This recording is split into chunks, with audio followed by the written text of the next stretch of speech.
CHAPTER 111. The Pacific.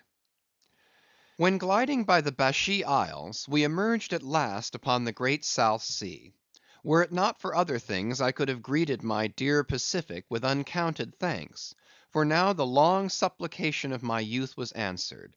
That serene ocean rolled eastwards from me 1,000 leagues of blue. There is, one knows not what sweet mystery about this sea, whose gentle, awful stirrings seem to speak of some hidden soul beneath, like those fabled undulations of the Ephesian sod over the buried evangelist St. John. And meet it is, that over these sea pastures, wide rolling watery prairies and potters' fields of all 4 continents, the waves should rise and fall, and ebb and flow unceasingly. For here millions of mixed shades and shadows, drowned dreams, somnambulisms, reveries, all that we call lives and souls, lie dreaming, dreaming still, tossing like slumberers in their beds, the ever rolling waves but made so by their restlessness. To any meditative Magian rover, this serene Pacific, once beheld, must ever after be the sea of his adoption. It rolls the midmost waters of the world, the Indian Ocean and Atlantic being but its arms. The same waves wash the moles of the new built Californian towns, but yesterday planted by the recentest race of men, and lave the faded but still gorgeous skirts of Asiatic lands older than Abraham; while all between float milky ways of coral isles, and low-lying, endless, unknown archipelagos, and impenetrable Japans. Thus this mysterious, divine Pacific zones the world's whole bulk about, makes all coasts one bay to it, seems the tide-beating heart of earth. Lifted by those eternal swells, you needs must own the seductive god, bowing your head to Pan. But few thoughts of Pan stirred Ahab's brain, as, standing like an iron statue at his accustomed place beside the mizzen rigging, with one nostril he unthinkingly snuffed the sugary musk from the Bashee Isles, in whose sweet woods mild lovers must be walking, and with the other consciously inhaled the salt breath of the new found sea; that sea in which the hated white whale must even then be swimming. Launched at length upon these almost final waters, and gliding towards the Japanese cruising ground, the old man's purpose intensified itself. His firm lips met like the lips of a vice; the delta of his forehead's veins swelled like overladen brooks; in his very sleep his ringing cry ran through the vaulted hull, "Stern all! The white whale spouts thick blood!" CHAPTER 112. The Blacksmith. Availing himself of the mild summer cool weather that now reigned in these latitudes, and in preparation for the peculiarly active pursuit shortly to be anticipated, Perth, the begrimed, blistered old blacksmith, had not removed his portable forge to the hold again, after concluding his contributory work for Ahab's leg, but still retained it on deck, fast lashed to ring bolts by the foremast, being now almost incessantly invoked by the headsmen and harpooneers and bowsmen to do some little job for them, altering or repairing or new shaping their various weapons and boat furniture. Often he would be surrounded by an eager circle, all waiting to be served, holding boat spades, pike heads, harpoons, and lances, and jealously watching his every sooty movement as he toiled. Nevertheless, this old man's was a patient hammer wielded by a patient arm. No murmur, no impatience, no petulance did come from him. Silent, slow, and solemn, bowing over still further his chronically broken back, he toiled away, as if toil were life itself, and the heavy beating of his hammer the heavy beating of his heart. And so it was. Most miserable. A peculiar walk in this old man, a certain slight but painful appearing yawing in his gait, had at an early period of the voyage excited the curiosity of the mariners; and to the importunity of their persisted questionings he had finally given in. So it came to pass that every one now knew the shameful story of his wretched fate. Belated, and not innocently, one bitter winter's midnight, on the road running between two country towns, the blacksmith half stupidly felt the deadly numbness stealing over him, and sought refuge in a leaning, dilapidated barn. The issue was the loss of the extremities of both feet. Out of this revelation, part by part, at last came out the 4 acts of the gladness, and the one long and as yet uncatastrophed 5th act of the grief of his life's drama. He was an old man, who, at the age of nearly 60, had postponedly encountered that thing in sorrow's technicals called ruin. He had been an artisan of famed excellence, and with plenty to do; owned a house and garden; embraced a youthful, daughter like, loving wife, and 3 blithe, ruddy children; every Sunday went to a cheerful looking church planted in a grove. But one night under cover of darkness, and further concealed in a most cunning disguisement, a desperate burglar slid into his happy home, and robbed them all of everything. And darker yet to tell, the blacksmith himself did ignorantly conduct this burglar into his family's heart.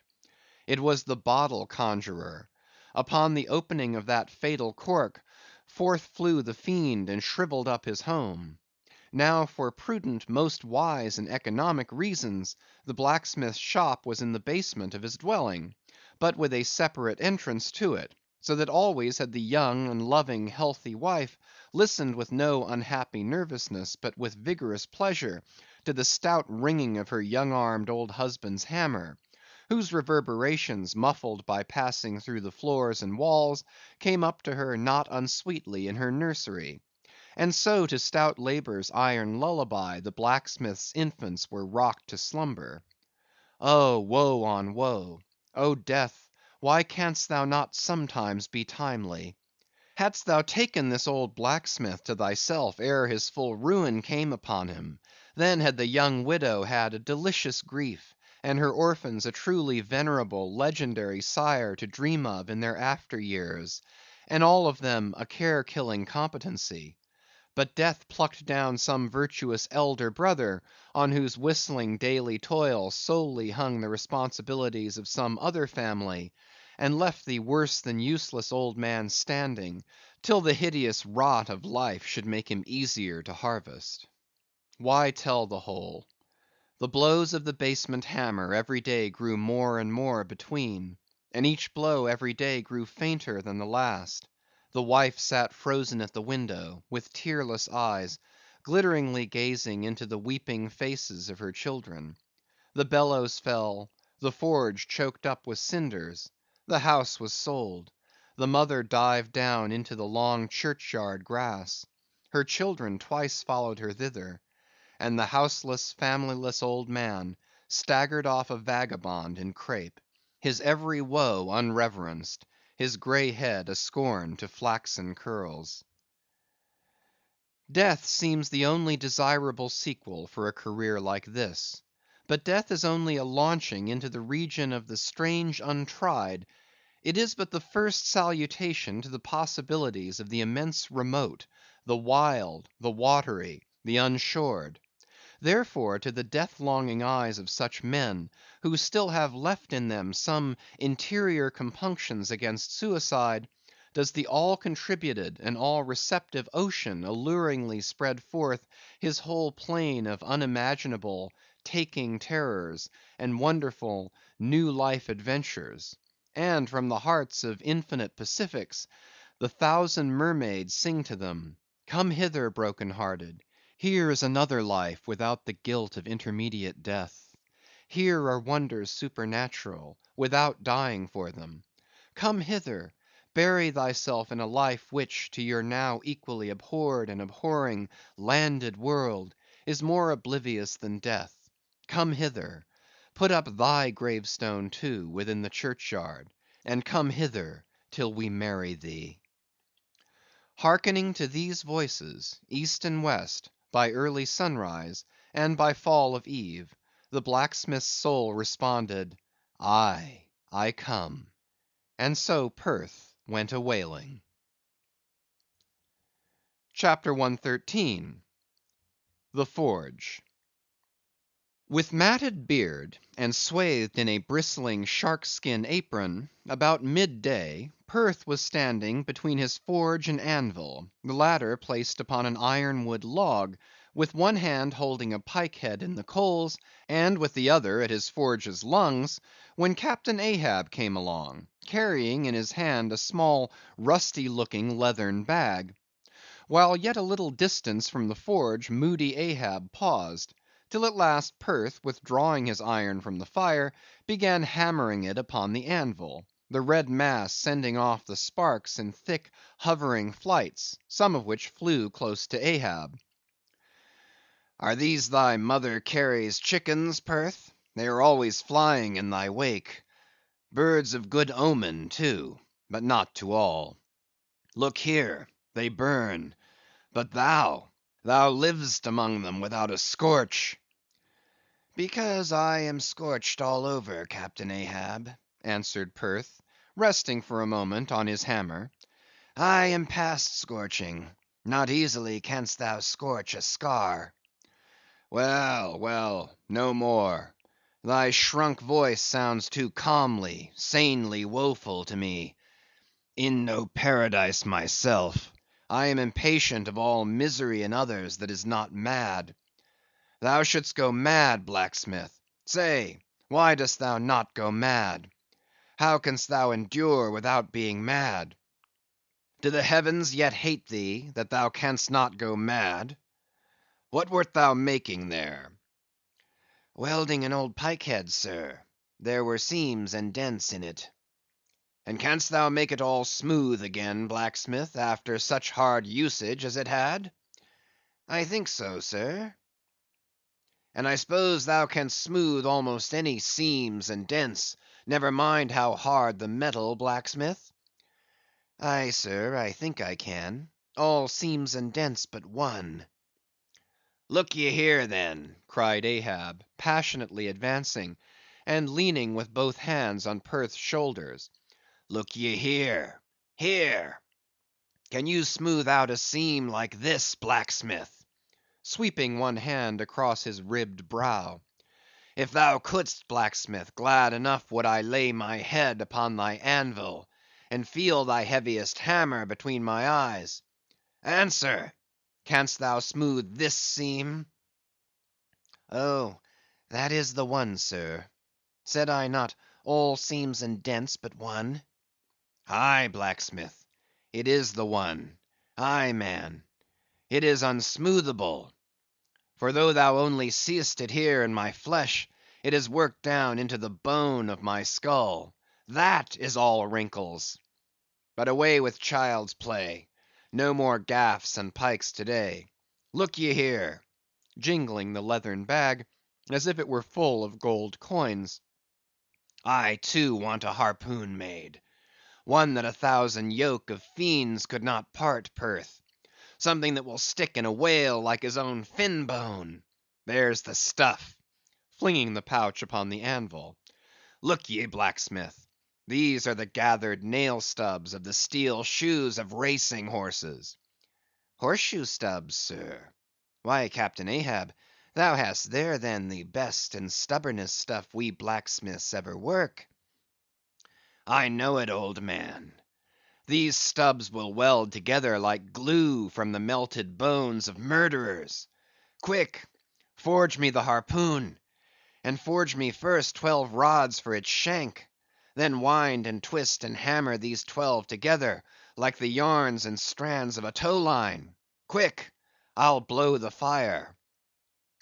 When at last the 12 rods were made, Ahab tried them one, by spiraling them with his own hand round a long, heavy iron bolt. "A flaw," rejecting the last one. "Work that over again, Perth." This done, Perth was about to begin welding the 12 into one, when Ahab stayed his hand, and said he would weld his own iron. As then with regular gasping hems he hammered on the anvil, Perth passing to him the glowing rods, one after the other, and the hard pressed forge shooting up its intense straight flame, the Parsee passed silently, and bowing over his head towards the fire, seemed invoking some curse, or some blessing on the toil. But as Ahab looked up, he slid aside. "What's that bunch of lucifers dodging about there for?" muttered Stubb, looking on from the forecastle. "That Parsee smells fire like a fusee, and smells of it himself like a hot musket's powder pan."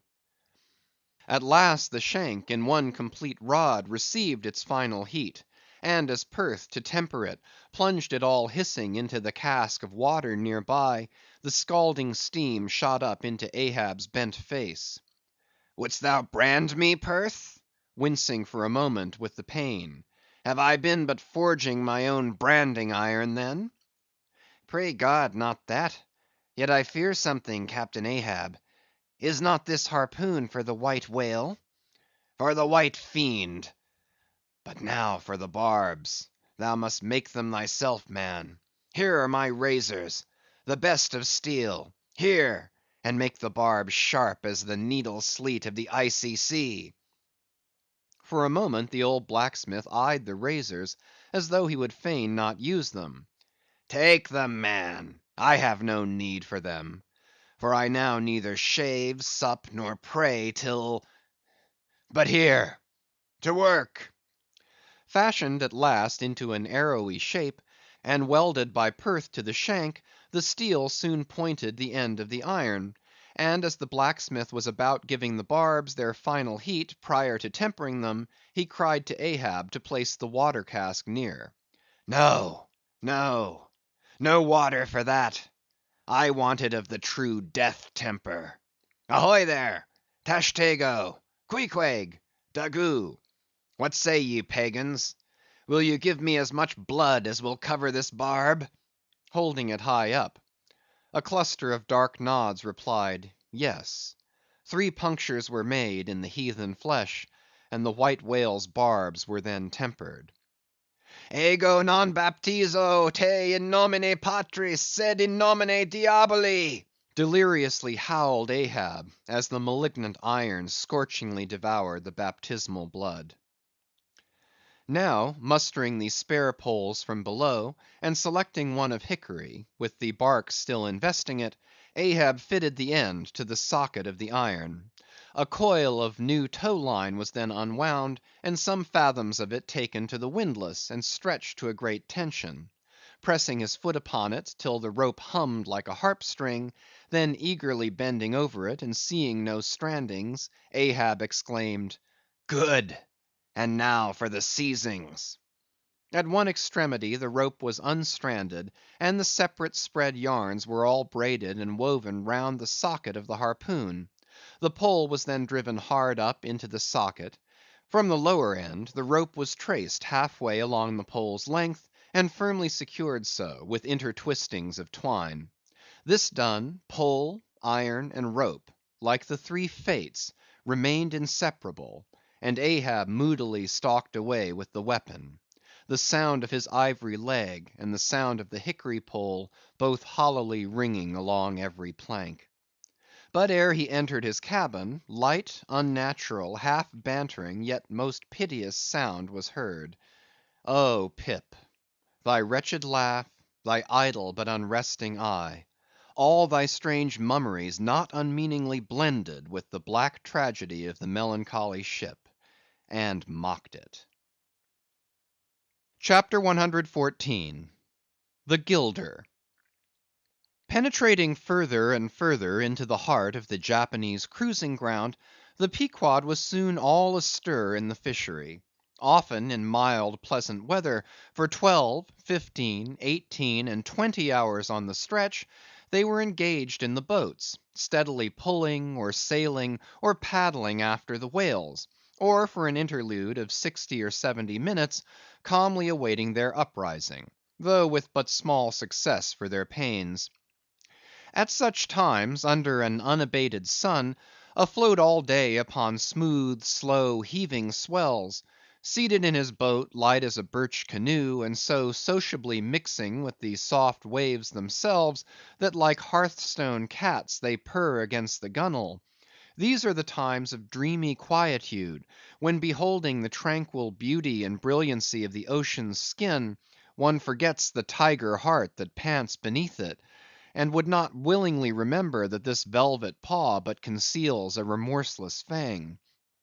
These are the times when in his whale boat the rover softly feels a certain filial, confident, land-like feeling towards the sea, that he regards it as so much flowery earth, and the distant ship revealing only the tops of her masts, seems struggling forward, not through high rolling waves, but through the tall grass of a rolling prairie, as when the Western emigrants' horses only show their erected ears, while their hidden bodies widely wade through the amazing verdure.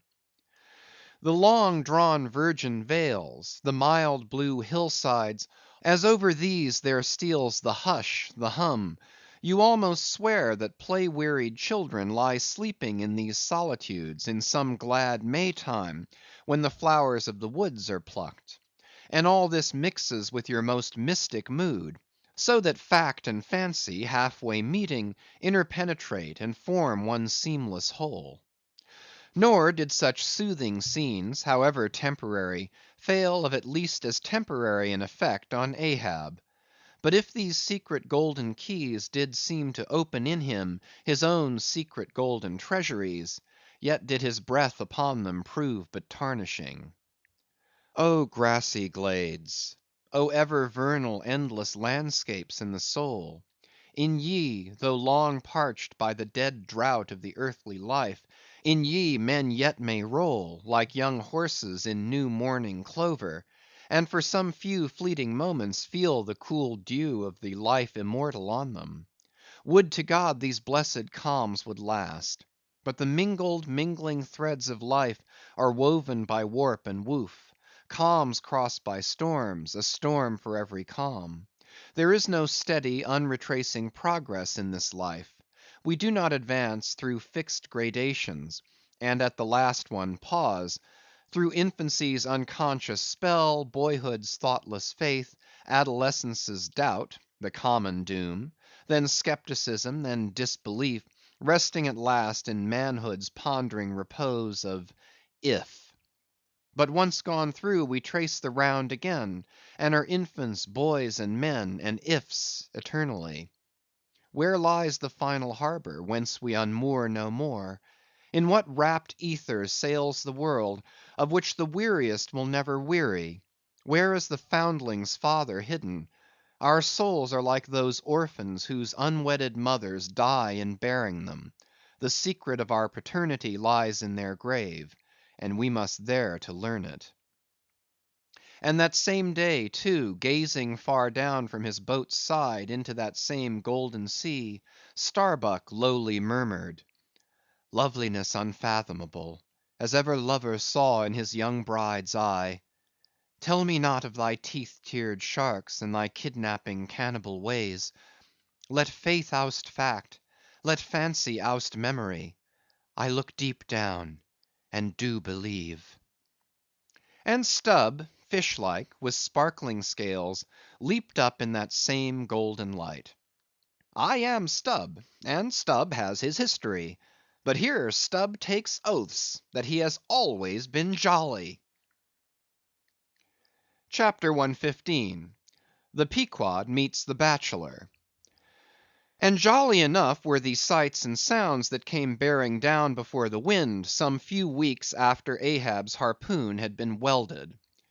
It was a Nantucket ship, the Bachelor, which had just wedged in her last cask of oil, and bolted down her bursting hatches; and now in glad holiday apparel, was joyously, though somewhat vaingloriously, sailing round among the widely separated ships on the ground, previous to pointing her prow for home. The three men at her masthead wore long streamers of narrow red bunting at their hats. From the stern a whale boat was suspended, bottom down, and hanging captive from the bowsprit was seen the long lower jaw of the last whale they had slain. Signals, ensigns, and jacks of all colours were flying from her rigging, on every side. Sideways lashed in each of her three basketed tops were two barrels of sperm, above which, in her topmast cross trees, you saw slender breakers of the same precious fluid, and nailed to her main truck was a brazen lamp. As was afterwards learned, the Bachelor had met with the most surprising success, all the more wonderful, for that while cruising in the same seas, numerous other vessels had gone entire months without securing a single fish. Not only had barrels of beef and bread been given away to make room for the far more valuable sperm, but additional supplemental casks had been bartered for from the ship she had met, and these were stowed along the deck, and in the captain's and officers' state rooms. Even the cabin table itself had been knocked into kindling wood, and the cabin mess dined off the broad head of an oil butt, lashed down to the floor for a centerpiece. In the forecastle the sailors had actually caulked and pitched their chests, and filled them. It was humorously added that the cook had clapped a head on his largest boiler and filled it; that the steward had plugged his spare coffee pot and filled it; that the harpooneers had headed the sockets of their iron and filled them; that indeed everything was filled with sperm, except the captain's pantaloons pockets, and those he reserved to thrust his hands into, in self-complacent testimony of his entire satisfaction. As this glad ship of good luck bore down upon the moody Pequod, the barbarian sound of enormous drums came from her forecastle, and drawing still nearer, a crowd of her men were seen standing round her huge trypots, which, covered with the parchment-like poke or stomach skin of the black fish, gave forth a loud roar to every stroke of the clenched hands of the crew. On the quarter deck the mates and harpooneers were dancing with the olive-hued girls who had eloped with them from the Polynesian Isles, while suspended in an ornamented boat, firmly secured aloft between the foremast and the mainmast, 3 Long Island negroes with glittering fiddle bows of whale ivory were presiding over the hilarious jig. Meanwhile, others of the ship's company were tumultuously busy at the masonry of the try works, from which the huge pots had been removed. You would have almost thought they were pulling down the cursed Bastille, such wild cries they raised, as the now useless brick and mortar were being hurled into the sea. Lord and master over all this scene, the captain stood erect on the ship's elevated quarter deck, so that the whole rejoicing drama was full before him, and seemed merely contrived for his own individual diversion. And Ahab, he too was standing on his quarter deck, shaggy and black, with a stubborn gloom; and as the two ships crossed each other's wakes, one all jubilations for things past, the other all forebodings as to things to come, their two captains in themselves impersonated the whole striking contrast of the scene. "Come aboard! Come aboard!" cried the gay Bachelor's commander, lifting a glass and a bottle in the air. "Hast seen the white whale?" gritted Ahab in reply. "No, only heard of him; but don't believe in him at all," said the other good humoredly. "Come aboard." "Thou art too damned jolly. Sail on. Hast lost any men?" "Not enough to speak of; 2 islanders, that's all. But come aboard, old hearty, come along; I'll soon take that black from your brow. Come along, will ye? Merry's the play; a full ship and homeward bound." "How wondrous familiar is a fool," muttered Ahab; and then aloud, "Thou art a full ship and homeward bound, thou sayest; well, then, call me an empty ship and outward bound. So go thy ways, and I will mine. Forward there! Set all sail, and keep her to the wind."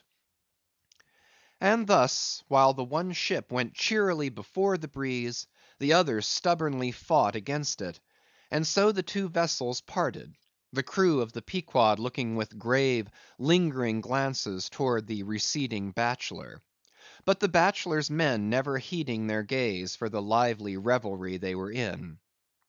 And as Ahab, leaning over the taffrail, eyed the homeward bound craft, he took from his pocket a small vial of sand, and then looking from the ship to the vial, seemed thereby bringing 2 remote associations together; for that vial was filled with Nantucket soundings.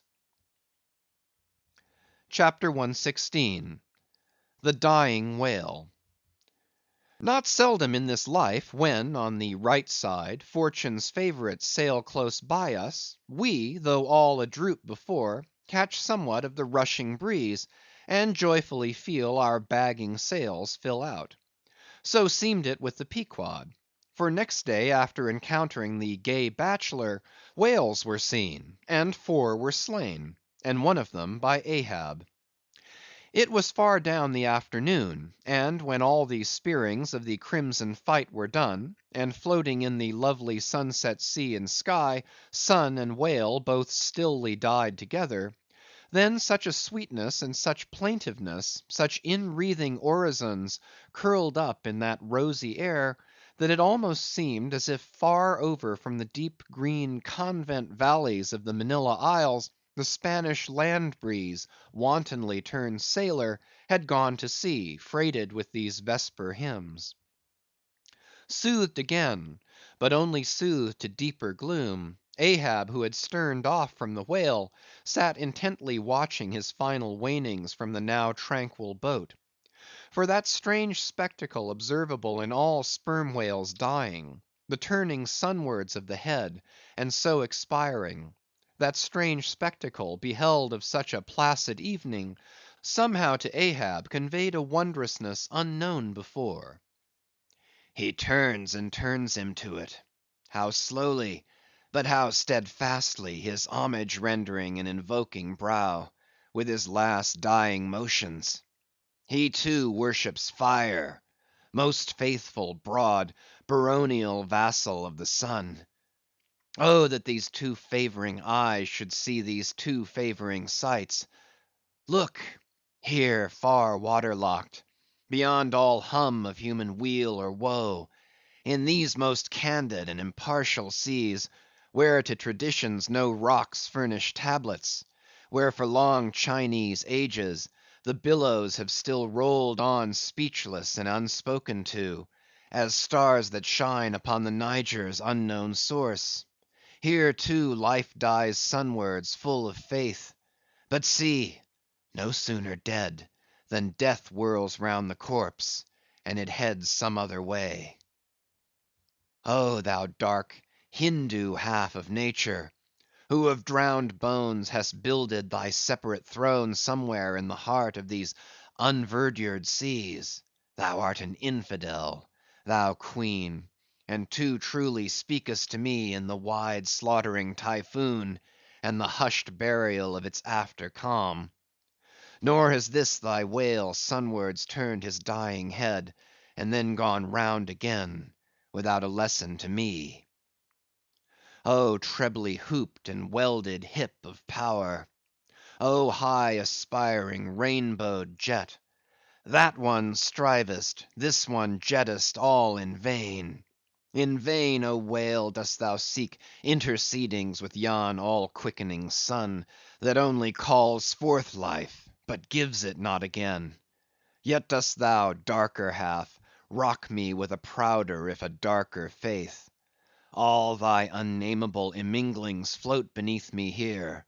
I am buoyed by breaths of once living things, exhaled as air but water now. Then hail, for ever hail, O sea, in whose eternal tossings the wild fowl finds his only rest.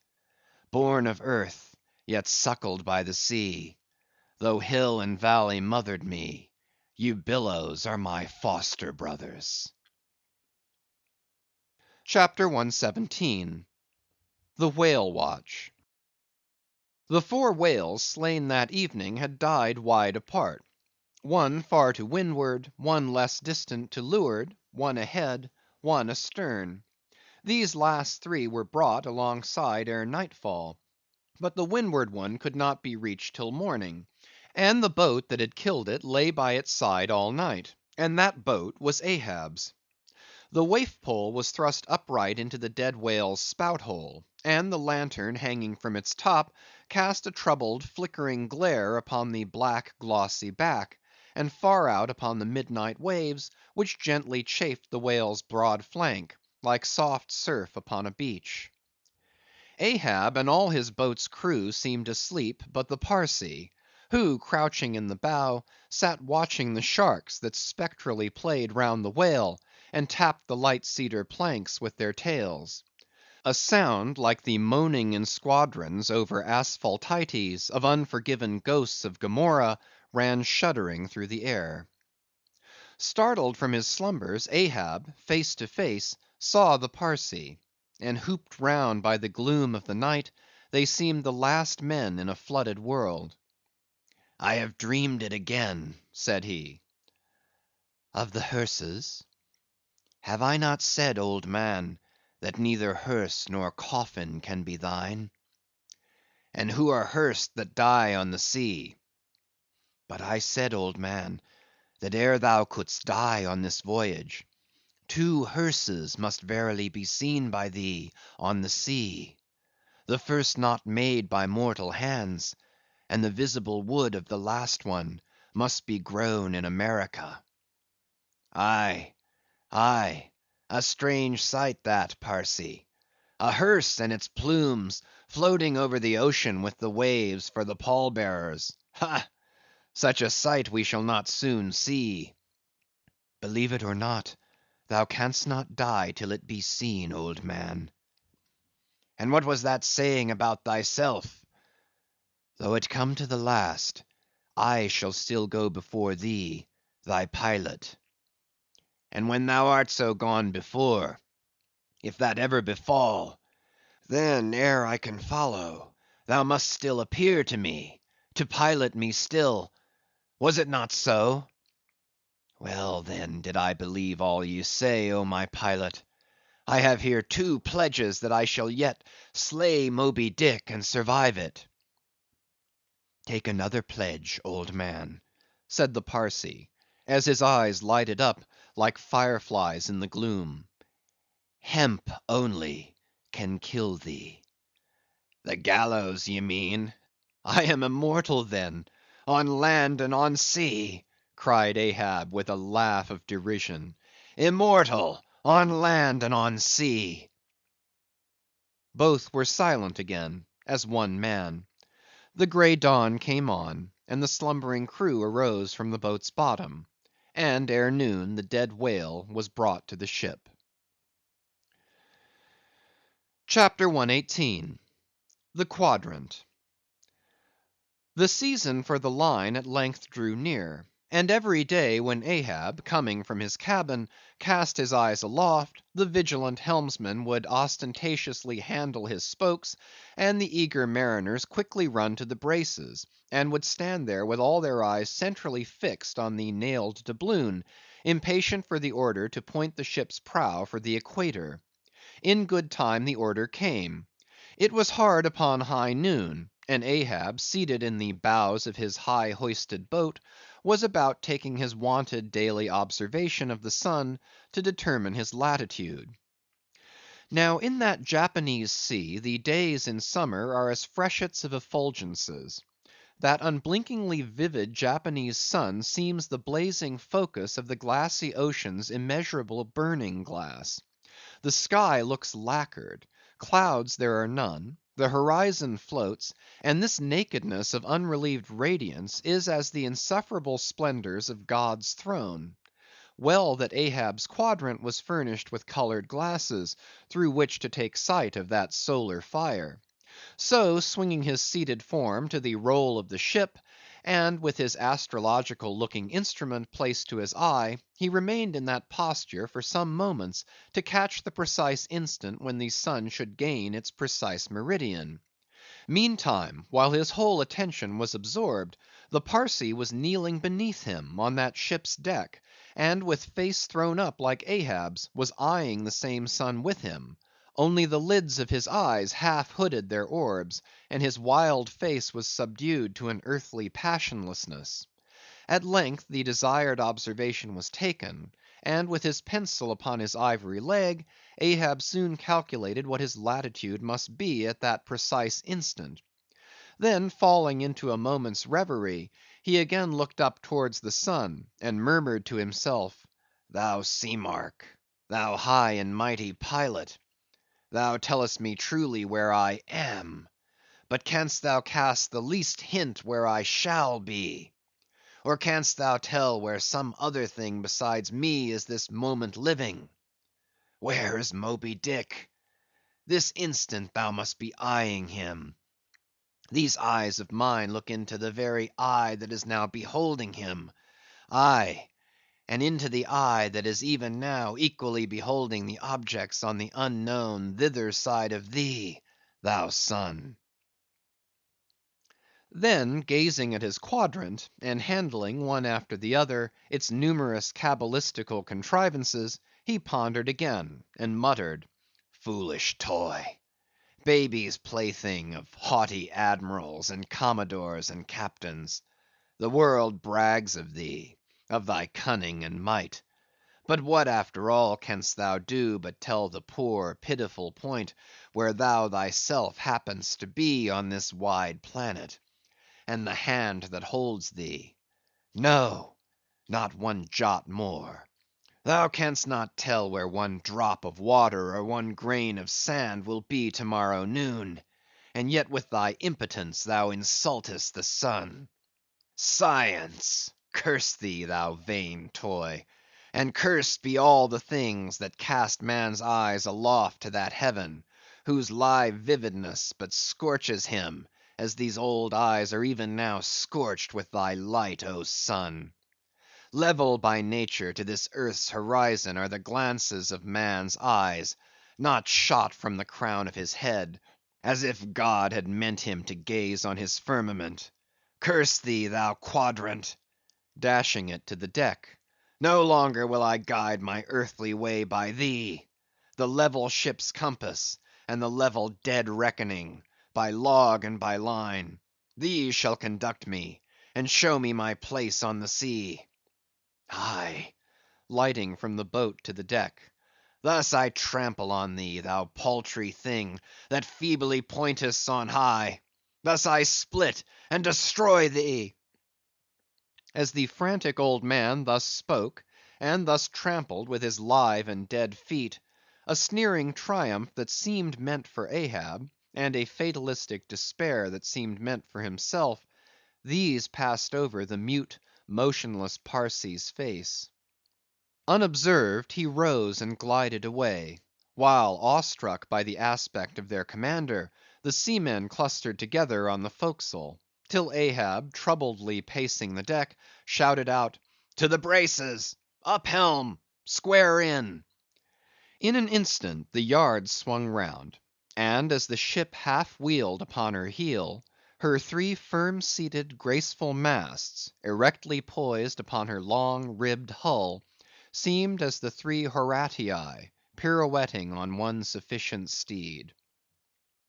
Standing between the knightheads, Starbuck watched the Pequod's tumultuous way, and Ahab's also, as he went lurching along the deck.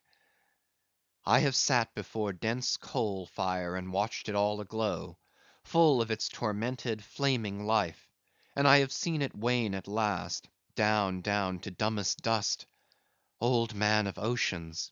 Of all this fiery life of thine, what will at length remain but one little heap of ashes? "Aye," cried Stubb, "but sea coal ashes. Mind ye that, Mr. Starbuck, sea coal, not your common charcoal. Well, well, I heard Ahab mutter, here some one thrusts these cards into these old hands of mine, swears I must play them and no others. And damn me, Ahab, but thou actest right. Live in the game, and die in it." CHAPTER 119. The Candles.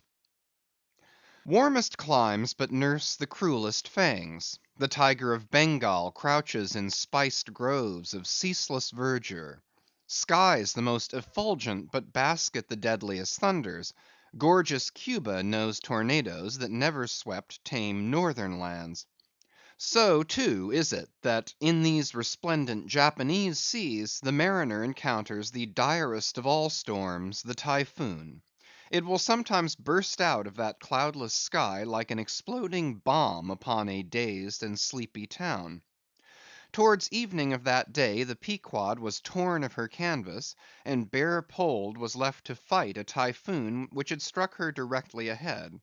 When darkness came on, sky and sea roared and split with the thunder, and blazed with the lightning, that showed the disabled mass fluttering here and there with the rags which the first fury of the tempest had left for its after sport. Holding by a shroud, Starbuck was standing on the quarter deck, at every flash of the lightning glancing aloft to see what additional disaster might have befallen the intricate hamper there, while Stubb and Flask were directing the men in the higher hoisting and firmer lashing of the boats. But all their pains seemed naught. Though lifted to the very top of the cranes, the windward quarter boat, Ahab's, did not escape.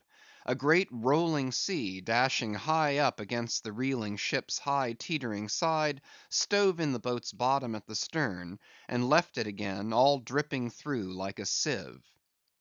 "Bad work, Mr. Starbuck," said Stubb, regarding the wreck, "but the sea will have its way. Stubb, for one, can't fight it. You see, Mr. Starbuck, a wave has such a great long start before it leaps; all round the world it runs, and then comes the spring. But as for me, all the start I have to meet it is just across the deck here. But never mind, it's all in fun, so the old song says," sings. "Oh, jolly is the gale, and a joker is the whale, a flourishing his tail. Such a funny, sporty, gamey, jesty, jokey, hokey pokey lad is the ocean, oh! The scud all a flying, that's his flip only foamin', when he stirs in the spicing. Such a funny, sporty, gamey, jesty, jokey, hokey pokey lad is the ocean, oh! Thunder splits the ship, but he only smacks his lips, a tasting of this flip. Such a funny, sporty, gamey, jesty, jokey, hokey pokey lad is the ocean, oh!" "Avast, Stubb!" cried Starbuck. "Let the Typhoon sing, and strike his harp here in our rigging; but if thou art a brave man, thou wilt hold thy peace." "But I'm not a brave man; never said I was a brave man. I am a coward, and I sing to keep up my spirits. And I'll tell you what it is, Mr. Starbuck, there's no way to stop my singing in this world but to cut my throat. And when that's done, 10 to 1 I sing ye the doxology for a wind up. Madman! Look through my eyes if thou hast none of thine own. What? How can you see better of a dark night than anybody else? Never mind how foolish. Here!" cried Starbuck, seizing Stubb by the shoulder, and pointing his hand towards the weather bow.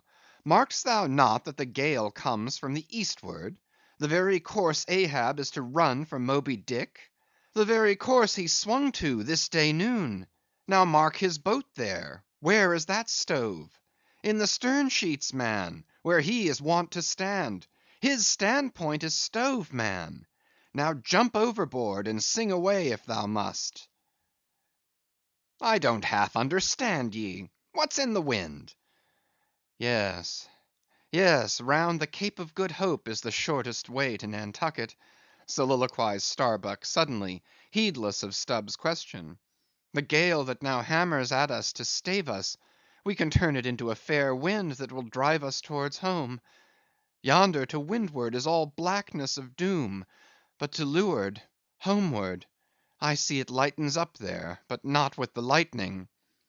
At that moment, in one of the intervals of profound darkness, following the flashes, a voice was heard at his side, and almost at the same instant a volley of thunder peals rolled overhead. "Who's there?" "Old Thunder," said Ahab, groping his way along the bulwarks to his pivot hole, but suddenly finding his path made plain to him by elbowed lances of fire. Now, as the lightning rod to a spire on shore is intended to carry off the perilous fluid into the soil, so the kindred rod which at sea some ships carry to each mast is intended to conduct it into the water. But as this conductor must descend to considerable depth, that its end may avoid all contact with the hull, and as, moreover, if kept constantly towing there, it would be liable to many mishaps, besides interfering not a little with some of the rigging, and more or less impeding the vessel's way in the water; because of all this, the lower parts of a ship's lightning rods are not always overboard, but are generally made in long slender links, so as to be the more readily hauled up into the chains outside, or thrown down into the sea as occasion may require. "The rods! the rods!" cried Starbuck to the crew, suddenly admonished to vigilance by the vivid lightning that had just been darting flambeaux to light Ahab to his post. "Are they overboard? Drop them over, fore and aft! Quick!" "Avast!" cried Ahab. "Let's have fair play here, though we be the weaker side. Yet I'll contribute to raise rods on the Himalayas and Andes, that all the world may be secured, but out on privileges. Let them be, sir." "Look aloft!" cried Starbuck. "The corpusants! the corpusants!" All the yard arms were tipped with a pallid fire, and touched at each tri-pointed lightning rod end with three tapering white flames, each of the three tall masts was silently burning in that sulphurous air, like three gigantic wax tapers before an altar. "Blast the boat! let it go!" cried Stubb at this instant, as a swashing sea heaved up under his own little craft, so that its gunwale violently jammed his hand as he was passing a lashing.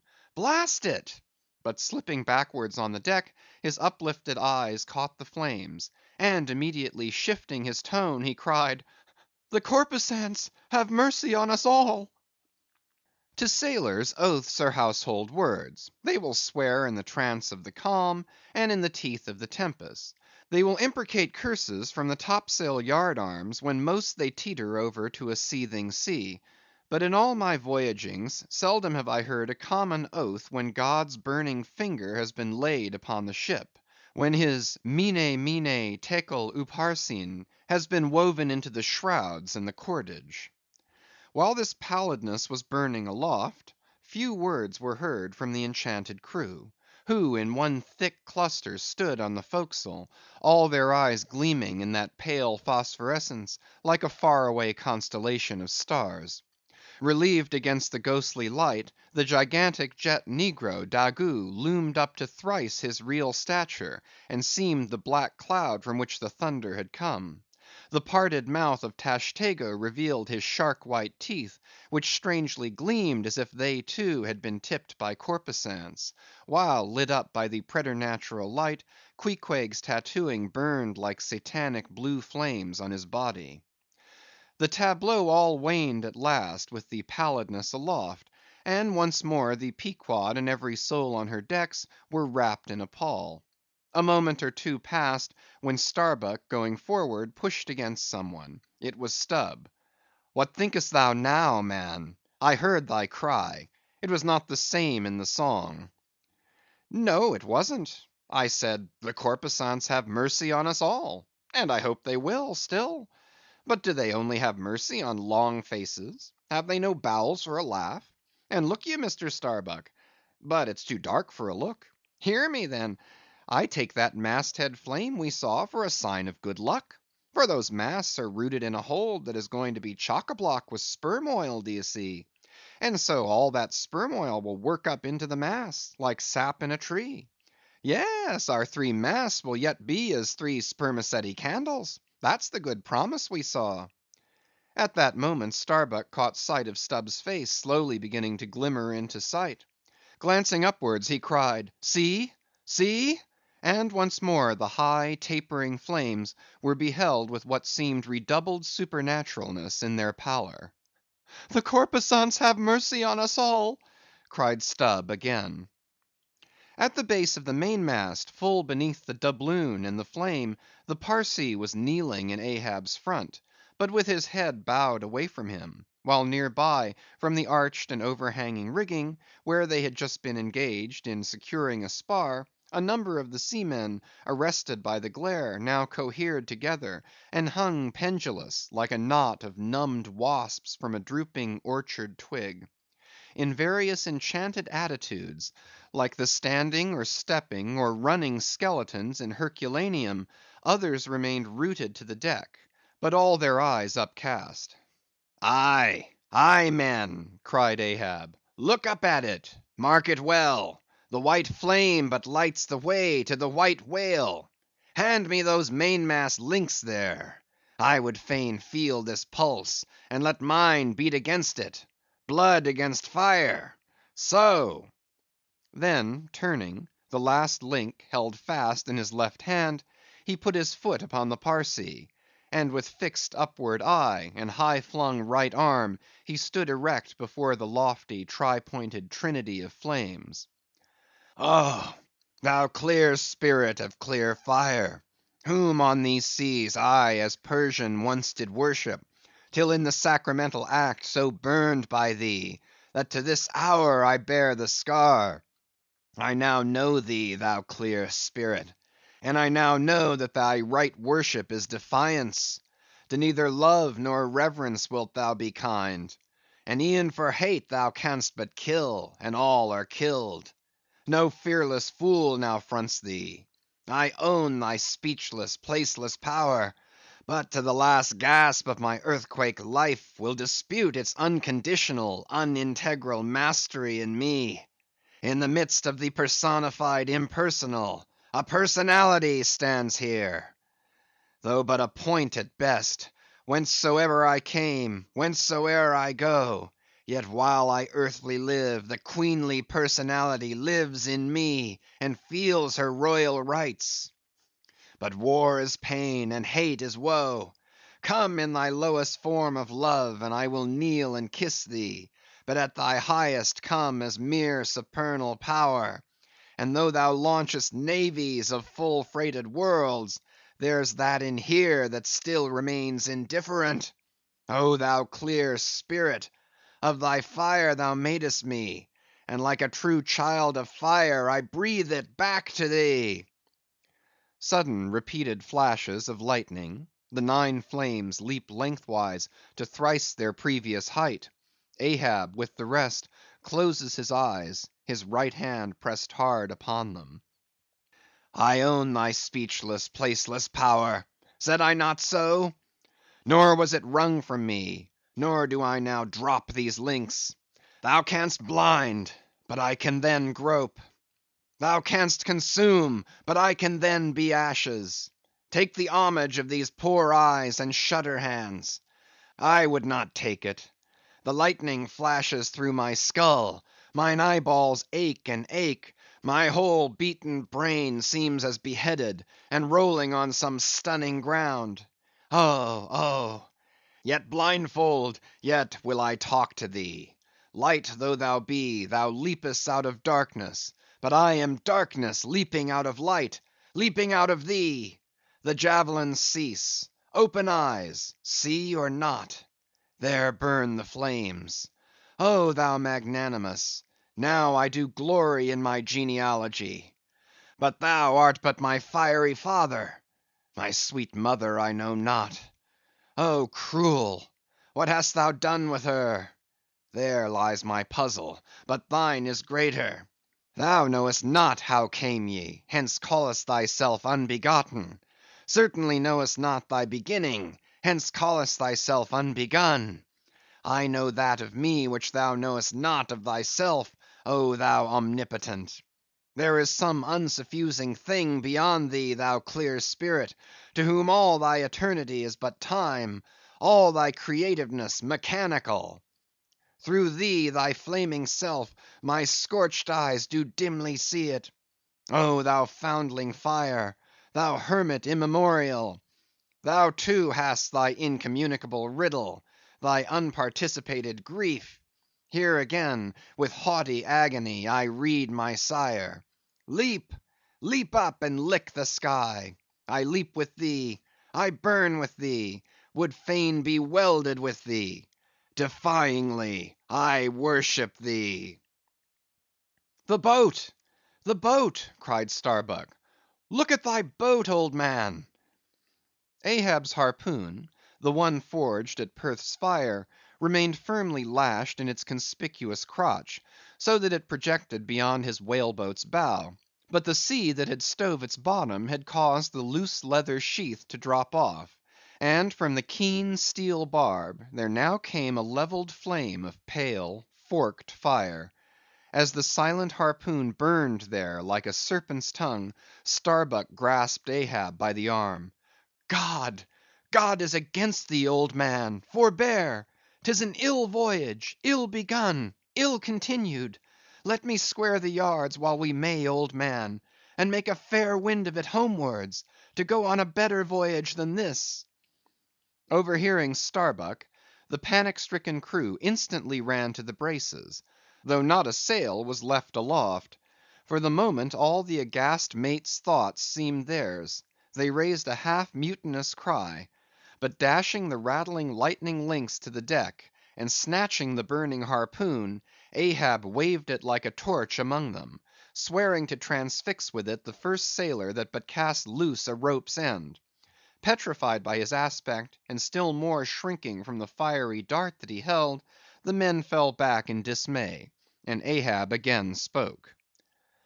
"All your oaths to hunt the white whale are as binding as mine; and heart, soul, and body, lungs and life, old Ahab is bound. And that ye may know to what tune this heart beats, look ye here, thus I blow out the last fear." And with one blast of his breath he extinguished the flame. As in the hurricane that sweeps the plain, men fly the neighborhood of some lone gigantic elm, whose very height and strength but render it so much the more unsafe, because so much the more a mark for thunderbolts; so at those last words of Ahab's, many of the mariners did run from him in a terror of dismay. CHAPTER 120. The deck towards the end of the first night watch. Ahab standing by the helm. Starbuck approaching him. "We must send down the main topsail yard, sir. The band is working loose, and the lee lift is half stranded. Shall I strike it, sir?" "Strike nothing; lash it. If I had skysail poles, I'd sway them up now." "Sir, in God's name! Sir?" "Well?" "The anchors are working, sir. Shall I get them inboard?" "Strike nothing and stir nothing, but lash everything. The wind rises, but it has not got up to my table lands yet. Quick, and see to it. By masts and keels, he takes me for the hunchbacked skipper of some coasting smack. Send down my main topsail yard. Ha! glue pots! Loftiest trucks were made for wildest winds, and this brain truck of mine now sails amid the cloud scud. Shall I strike that? Oh, none but cowards send down their brain trucks in tempest time. What a hooroosh aloft there! I would e'en take it for sublime, did I not know that the colic is a noisy malady. Oh, take medicine, take medicine." CHAPTER 121. Midnight, the forecastle bulwarks. Stubb and Flask mounted on them, and passing additional lashings over the anchors there hanging. "No, Stubb, you may pound that knot there as much as you please, but you will never pound into me what you were just now saying. And how long ago is it since you said the very contrary? Didn't you once say that whatever ship Ahab sails in, that ship should pay something extra on its insurance policy, just as though it were loaded with powder barrels aft and boxes of lucifers forward? Stop now, didn't you say so?" "Well, suppose I did. What then? I've part changed my flesh since that time; why not my mind? Besides, supposing we are loaded with powder barrels aft and lucifers forward, how the devil should the lucifers get afire in this drenching spray here? Why, my little man, you have pretty red hair, but you couldn't get afire now. Shake yourself; your Aquarius or the water bearer Flask might fill pitchers at your coat collar. Don't you see, then, that for these extra risks the marine insurance companies have extra guarantees? Here are hydrants, Flask. But hark again, and I'll answer ye the other thing. First take your leg off from the crown of the anchor here, though, so I can pass the rope. Now listen. What's the mighty difference between holding a mast's lightning rod in the storm, and standing close by a mast that hasn't got any lightning rod at all in a storm?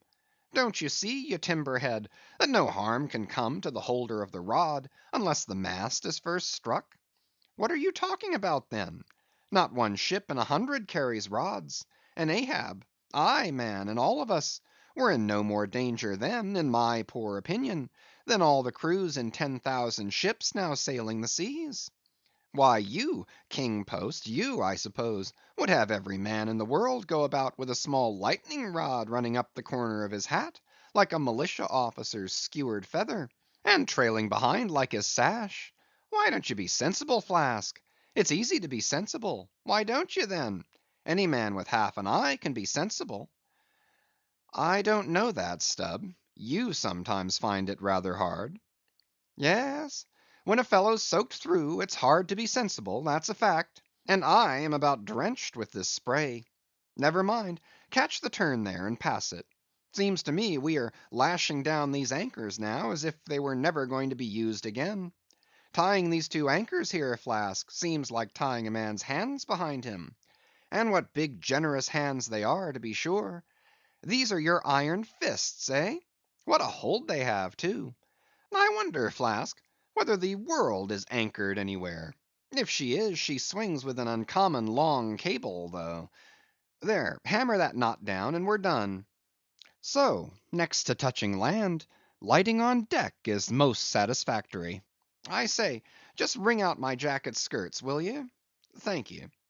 They laugh at long togs so, Flask, but it seems to me a long-tailed coat ought always to be worn in storms afloat.